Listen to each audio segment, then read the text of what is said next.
Might not be quite what it is on usual weeks. We'll spend this week figuring that out, but I'm glad at least you guys can hear me now, that there is some audio coming through. So if you're with us this morning, wonderful. Thank you for sticking with us and being patient with us as we work through these technical difficulties, these issues. Let's go ahead and continue on with this morning's sermon. Anger weakens a man. It usually puts him at a disadvantage when we become upset. And there's a story of Sinbad. Sinbad, the Middle Eastern seaman, not the actor, not the comedian, but Sinbad, the legend. And one of the legends is Sinbad and his sailors landed on one of their tropical islands. And they saw high up in the trees these coconuts. And it could quench their thirst. It could. They were thirsty. They were starving. They were hungry. They knew that if they could get a hold of these coconuts, they would be fine. And so these coconuts were far out of their reach. And so Sinbad and the sailors saw in the branches of these trees that there were these chattering apes. And so Sinbad and his men began to throw stones and sticks up at the apes. And this enraged the monkeys. And so these monkeys began to seize the coconuts off the trees and hurl them down at the men on the ground. And of course, that's exactly what Sinbad and his men wanted. They got the apes so angry that the apes gathered their food together for them and sent it down to them from these tall trees. And I think it's a pretty good illustration to show about how indulgence in anger that we can play into the hands of our foes. And in a sense, we could really act like apes. But not so with righteous anger. Righteous anger is a term, it's a theological term, and it, of course, differentiates between unrighteous anger. And the Bible talks about both righteous anger and more commonly unrighteous anger. And this morning, we want to look again in the book of Psalms and look at one of the Psalms where we address both types of anger. And we learned from reading the Psalms that God is not detached from our affairs as though He saved us and that He left us to fend on our own. And here we continue our expository journey through the book of Psalms. And here we find David is seeking the Lord's intervention in his life because of those who are making it difficult for him. Psalm 35 is where we find ourselves this morning in our journey. It's actually the very first of the imprecatory Psalms, and it deals with the issue of divine justice in a very bare-bones way. The imprecatory Psalms, the term imprecatory means curses. They are prayers that God would revenge, really, the evil deeds of the psalmist's enemies. And there's more than just one imprecatory psalm, one cursing psalm. There's Psalm 35 that we're in this morning, but there's also Psalm 55, Psalm 59, Psalm 69 especially, Psalm 79, Psalm 83, 109, and even Psalm 137 could be considered an imprecatory psalm. But really the three that are most honestly the deep cursings is this psalm that we're in this morning plus Psalm 69 and 109. And so this psalm is indeed one of the top three psalms designated as one of the greatest imprecatory psalms. And as we read through it this morning together, you'll quickly discover why. And in one sense, it's an individual lament. But in its total effect, it's more of a prayer for deliverance. Psalm 35 then really is a prayer that God will deal out of justice to those who, without cause, have dealt injustice to the psalmist, and in this case, King David. So let's go ahead and read this together. This Psalm 35. And actually, we're going to read up to verse 18, so I ask that you would join me this morning. Verse 1. Contend, O Lord, with those who contend with me. Fight against those who fight against me. Take hold of my shield and buckler, and rise for my help. Verse 3, draw the spear and javelin against my pursuers. Say to my soul, I am your salvation. Let them be put to shame and dishonor who seeks after my life. Let them be turned back in disappointment to those who devise evil. Oh, and we lost video. All right, let's go ahead and go to the other cam and see if we can continue for any of those who are watching right now. Okay, thank you. So we're at verse 4 of Psalm 35. Let them be put to shame and dishonor those who seek after my life. Let them be turned back and disappointed those who devise evil against me. Verse 5. Let them be like chaff before the wind, with the angel of the Lord driving them away. Let their way be dark and slippery, with the angel of the Lord pursuing them. Then verse 7, for without cause they hide their net from me. For without cause they dug a pit for my life. Let destruction come upon him when he does not know it. And let the net that he hid ensnare him. Let him fall into it to his destruction. Then my soul will rejoice in the Lord, exulting in his salvation. All my bones shall say, O Lord, who is like you, delivering the poor from him who is too strong for him, the poor and the needy from him who robs him. Malicious witnesses rise up. They ask me of things that I do not know. They repay me evil for good, for my soul is benefit. And then going on to verse 12 here. Verse 13. But I, when they were sick, wore sackcloth. I afflicted myself with fasting. I prayed with head bowed on my chest. So he's saying he sympathized with them. I went about as though I grieved for my friend or my brother, as one who laments his mother. I bowed down in mourning. Verse 16. Like profane mockers at a feast, they gnash at me with their teeth.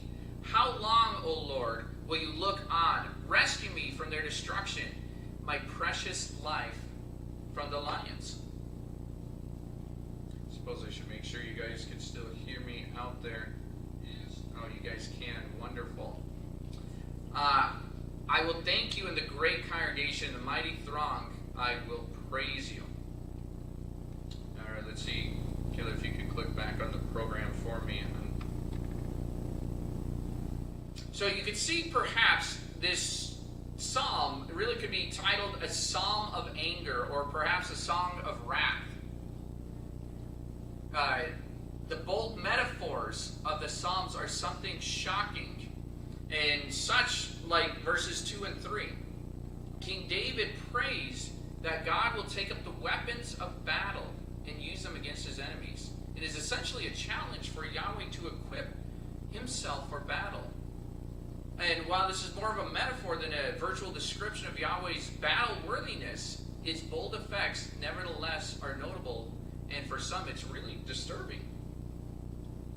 And it's similar to the metaphor of Yahweh's actions in Psalm chapter 37. If we were to jump, or excuse me, not 37, Psalm chapter 3. If we were to jump back to Psalm chapter 3, verse 7 rather, he says, Rise up, O Yahweh, deliver me, O my God, for you strike all my enemies on the cheek, and the teeth of the wicked you break.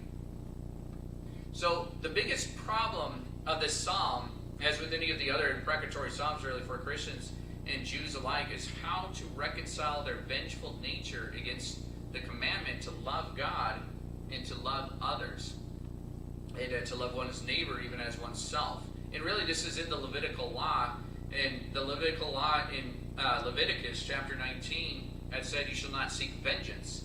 You shall not harbor a grudge against your fellow citizens. And so how do we reconcile this? How does King David reconcile this, where this attitude of love your enemies? And Christians actually over the Jews face a challenge beyond that, which is how do they obey Jesus' instruction to love your enemies? Some of you might have been thinking of Matthew chapter 5 verse 44, where Jesus says, but I say to you, love your enemies and pray for those who persecute you.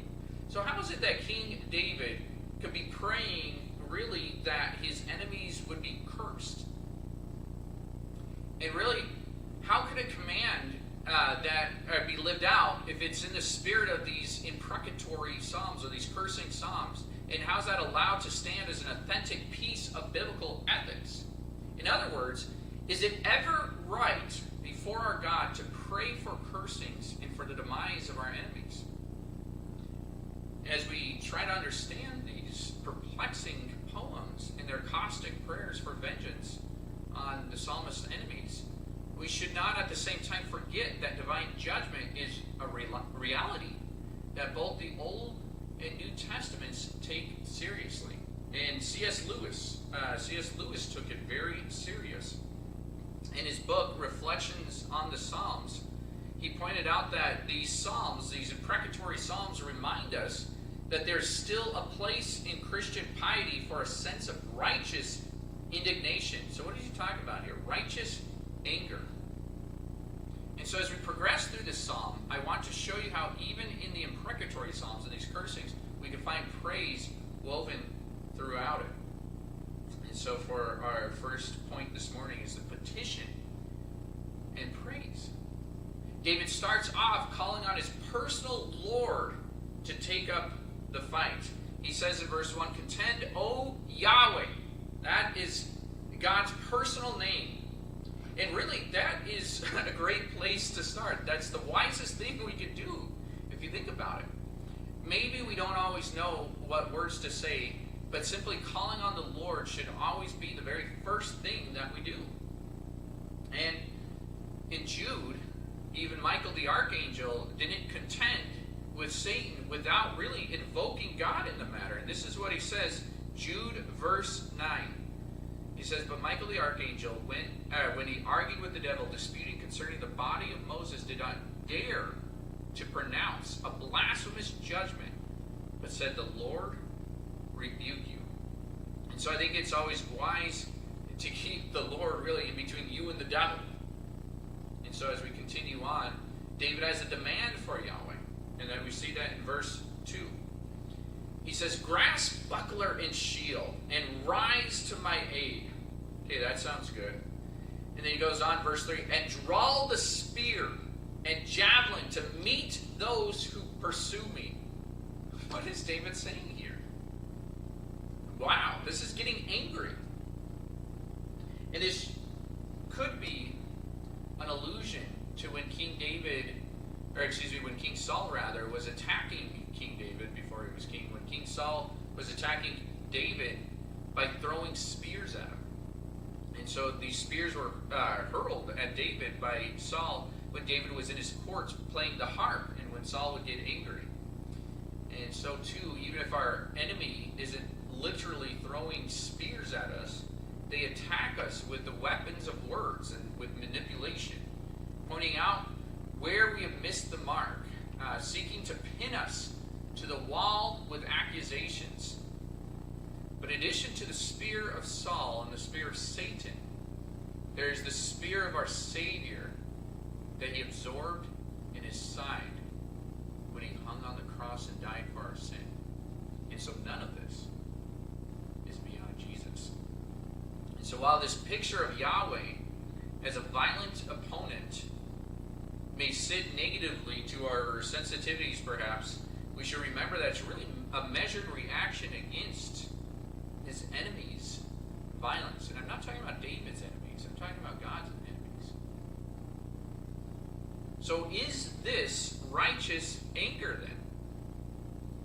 Well, really, from David, our first strong hint of righteous anger comes here in this verse with the qualifier. He says at the very end here, I say to my soul, I am your salvation. He's concerned about God's view of him. And he continues on, let those who seek my life be shamed and humiliated. Let those who plot calamity against me be repulsed. In other words, David's pretty much saying, turn the tables on my enemies, Lord. Cause them to be confused. And that's exactly what we see the Lord do for us. When Satan and his demons launch their attacks against him, we can turn the tables because of the Lord's victory. We can pray like David. As David fled from Saul, he was joined by a group of faithful renegades. And as these men spent time with David, they became more and more like him. So in 2 Samuel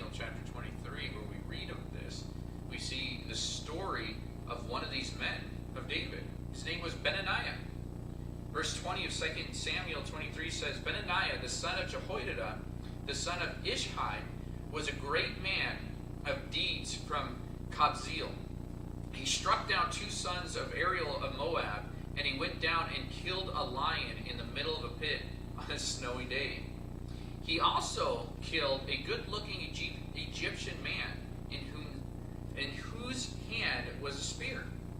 He went down against him with the staff and snatched the spear from the hand of the Egyptian and killed him with his spear.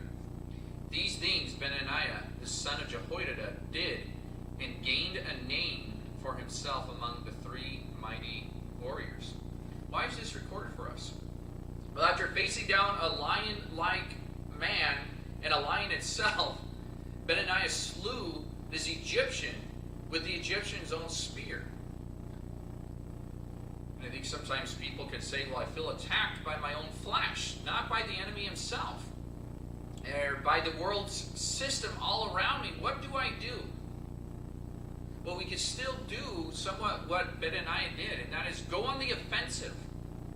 Take the weapons of the enemy, the accusations of Satan that he hurls at you, and perhaps turn it around and say, you know what, you're right. I'm even worse than you say I am. But Jesus paid the price for my sin, and I am forgiven. I know where I'm going when I die. And I love him all the more for his salvation. Luke chapter 7, Jesus says that the one who's forgiven much loves much. And so we are able to turn the tables, in a sense, on our enemy. When he attacks you, celebrate what God has done on your behalf and interceded for your brothers and sisters in the faith in order that they will have the victory over the very area in which we might struggle. So, in a sense, it's using Satan's own spear against him and watching him flee from us.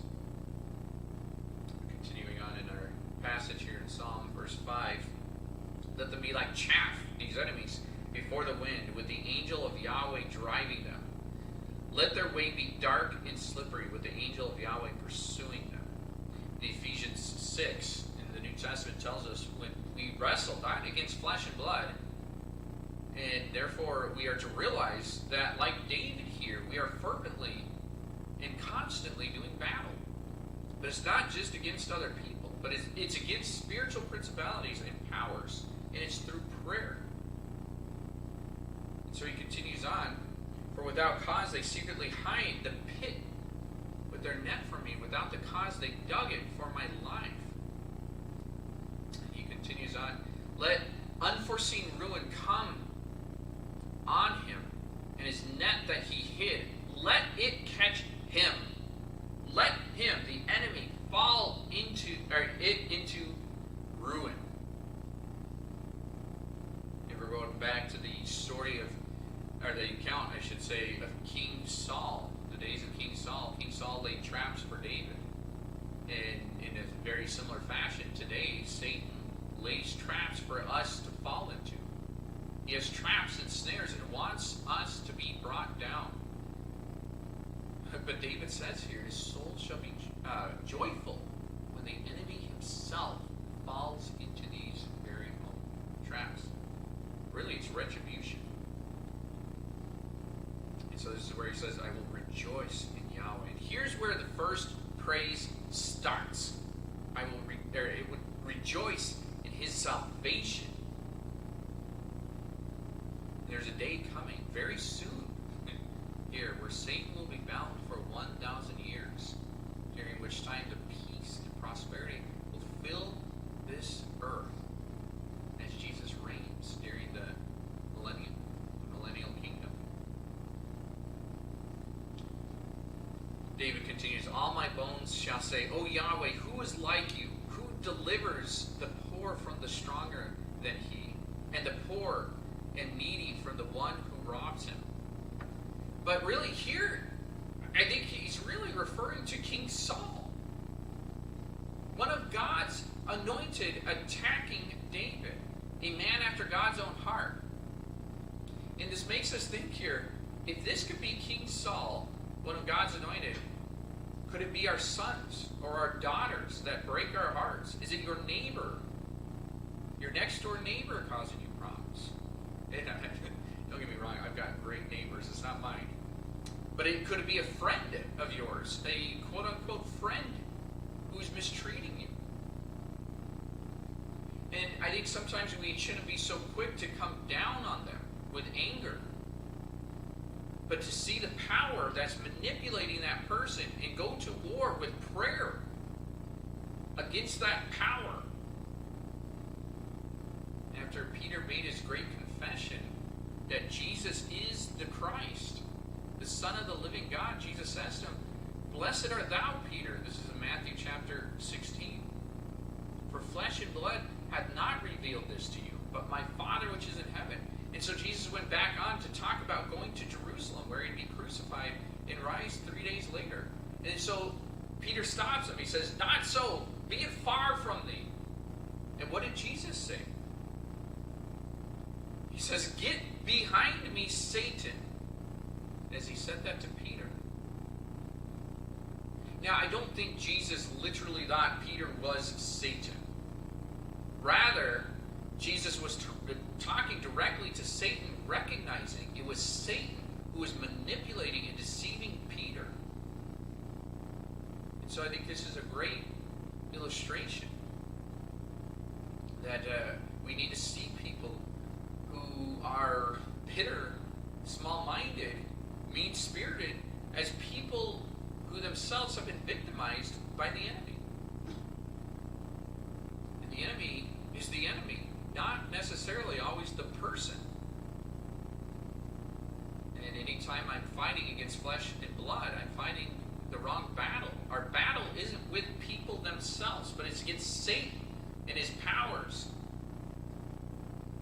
But not all people, I guess what I'm saying is, they're not all vicious. They can also be victims too.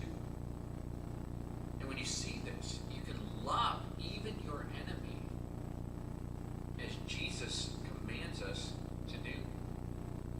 Here in Luke chapter 6, verse 28, Jesus himself, "Bless those who curse you, and pray for those who mistreat you." And so I think that's how we need to see the individual person.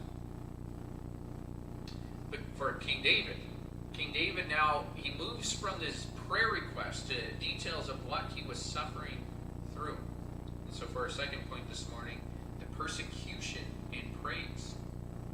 Even as David cried for deliverance, he still found praise to God. And so verse 11, he says, "Violent witnesses rise up." And I think that's interesting. He uses this term, violent witnesses. This is serious. Those who accuse David of blood violence are accusing him really of a crime that deserved death. And David knew this. So in David's case, these are those who were bearing false witness. And when I say false witness, bearing false witness is not only just telling these big lies. It also includes giving the right information, but perhaps with the wrong implication, out of context. And certainly this happens to us today, especially on the political scene. It's easy to believe things that we see in the news right now based on seeing people say it, but usually what the news doesn't show is the context in which people say these certain statements.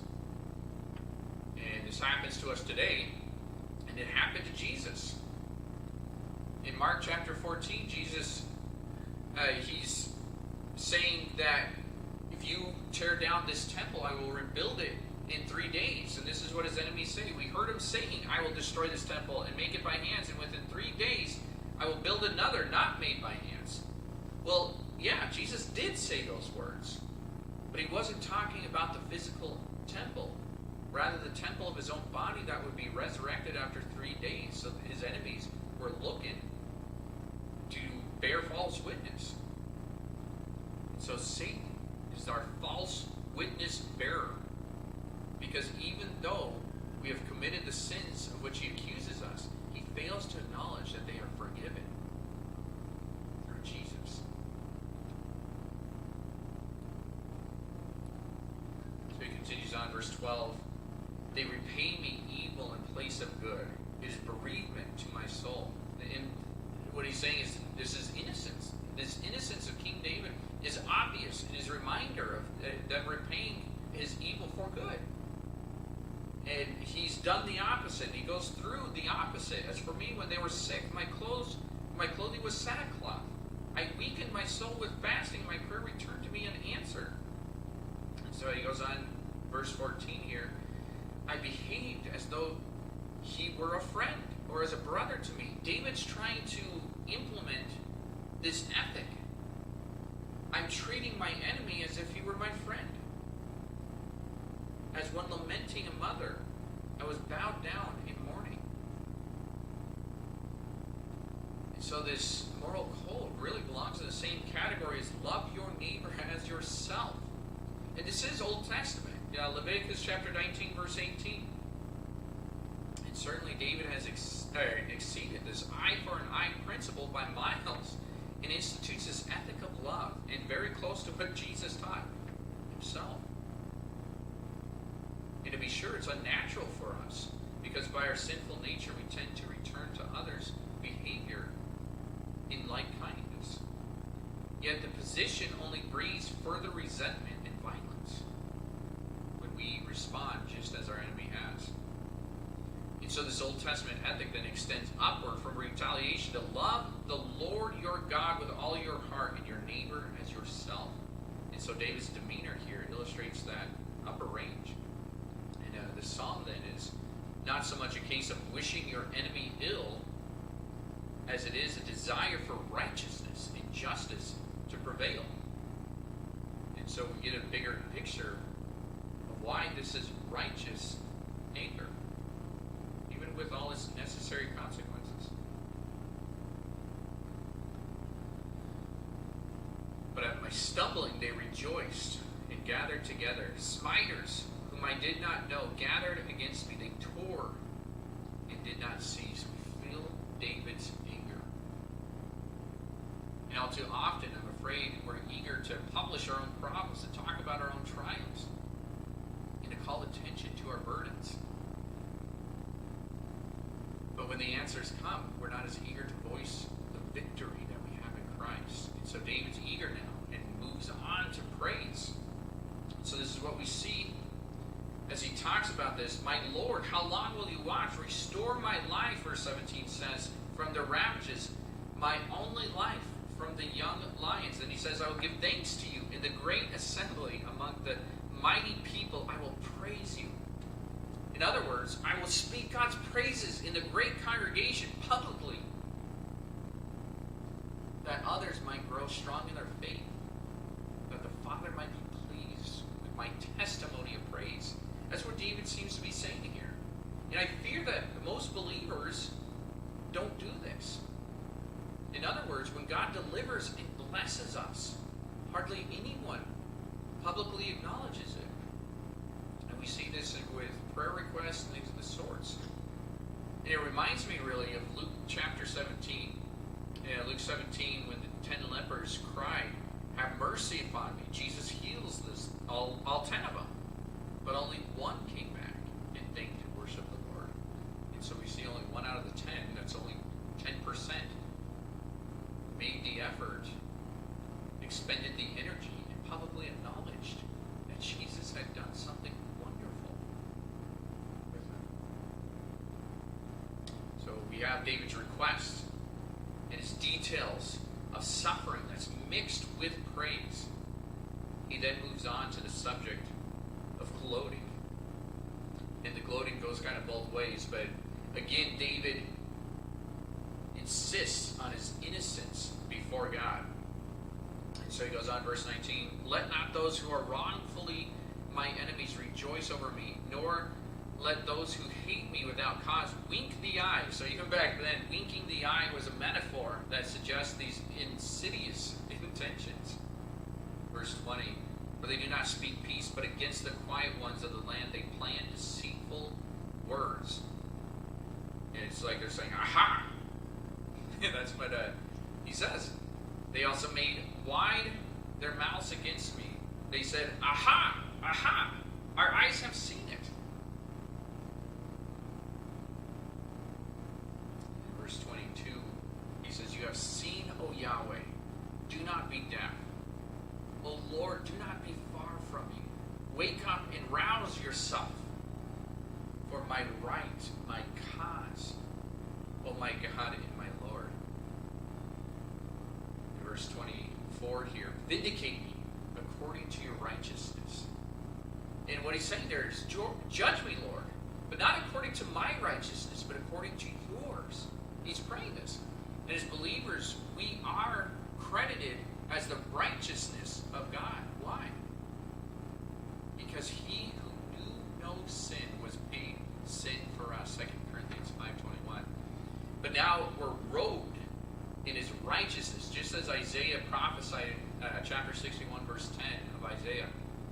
And it's grace. He gives us grace. He saves us. And David continues, let them not say in their hearts, aha, our heart's desire. Let them not say we have swallowed him up. Let them be put to shame and disappointed altogether. And really, let those who bring condemnation, in our case, Satan and his demons, be put away. Verse 27, let them shout for joy and be glad, who delight in my vindication. And let them say continually, Yahweh is great. That's the focus. We can delight when our enemies fail, when Yahweh is the focus. It's okay to do. And this is what David's doing in his righteous anger. So when does our tongue speak of God's righteousness? Well, it does speak of God's righteousness in heaven. And Jesus tells us in Matthew chapter 6, verse 10, that we are to pray, thy will be done on earth as it is in heaven. And so David here says, my tongue will proclaim your righteousness and your praise all day long. So if it's happening in heaven, it may also happen in our hearts and our homes even today. And David understood what it meant, the value of giving praise back to God. So we get to the end of the sermon and we say, so what? Well, the so what really is, this is a psalm of cursing, but it's also a psalm of praise. It's a beautiful blend of both. There's really more praise than there is of cursing.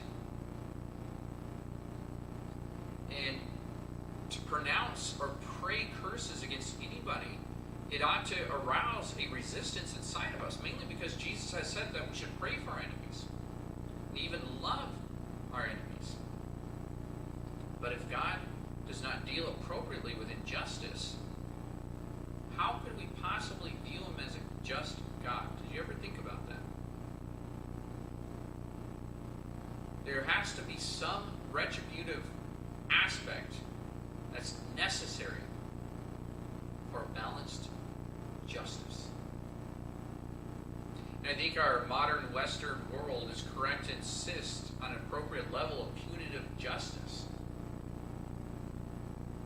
But a total elimination of punitive justice, of that aspect, would make the system really unjust. And by the same analogy, we cannot eliminate the punitive aspect from the biblical profile of God and still maintain the profile that God is a just God. He's a righteous God. Then on the flip side, loving our enemies, it elicits a certain kind of resistance inside of us as well. It's because really it's contrary to our sinful nature. We want to hate our enemies. How can we possibly love them? Well, while Jesus interprets the curses of the Psalms that have been fulfilled in his own suffering, and we see this in John chapter 15, he says, but this happened so that the word that is written in the law would be fulfilled. They hated me without a reason.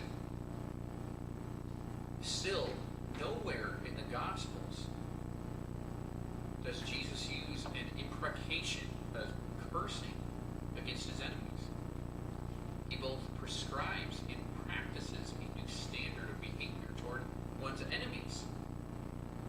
And it's really best expressed, I think, by the words from the cross. Father, forgive them, for they don't know what they are doing.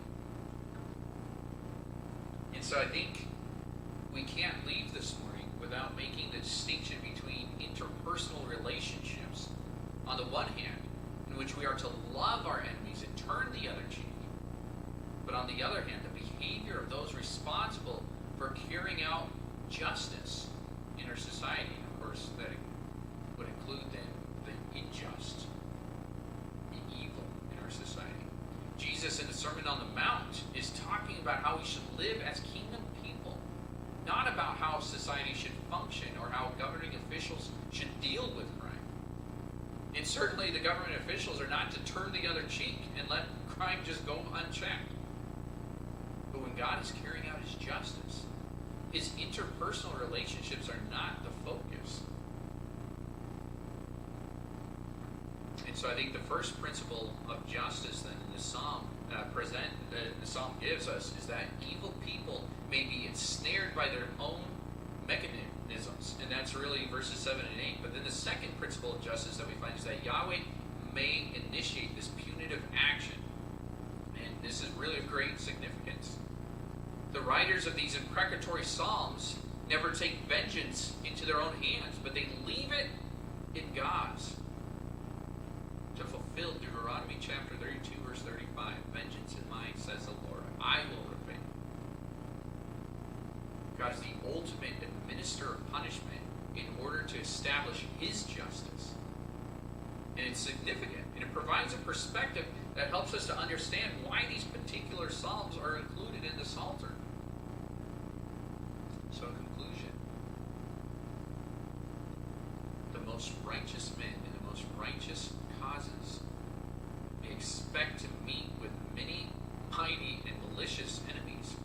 The safest place to leave a righteous cause is with the righteous God, who is able to give judgment upon it in a right way and at the right time. So here, David was essentially a type of Christ, whom the wicked world was most ungrateful for. John chapter 10, verse 32.